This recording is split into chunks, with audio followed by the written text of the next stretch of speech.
La séparation entre le camp de migrants et la route existe déjà. Il s'agit de ces grilles installées dès le printemps 2015 entre l'entrée du port et la rocade. Le mur en béton prolongerait la clôture sur 1 km supplémentaire. D'une hauteur de 4 mètres, il devrait être équipé de caméras de surveillance. Ce mur était absolument nécessaire. Vous savez que tous les matins, on a presque 20 ou 25 camions qui sont arrêtés et à l'intérieur desquels il y a entre 10 et 30 migrants. Ce n'est plus possible. 3,2 millions d'euros, c'est le coût de ce mur entièrement financé par le gouvernement britannique.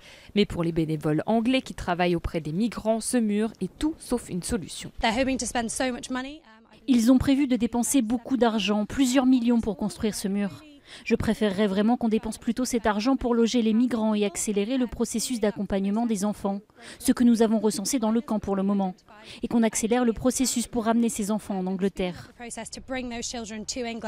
La maire de Calais, Natacha Bouchard, est aussi opposée à la construction de ce mur. Le mur n'a plus lieu d'être puisque le démantèlement a été annoncé et qu'il viendrait en termes environnementaux gâcher en fait l'ensemble du périmètre de la côte d'Opale et amener une fracture supplémentaire et morale à l'ensemble de la population de Calais et du littoral.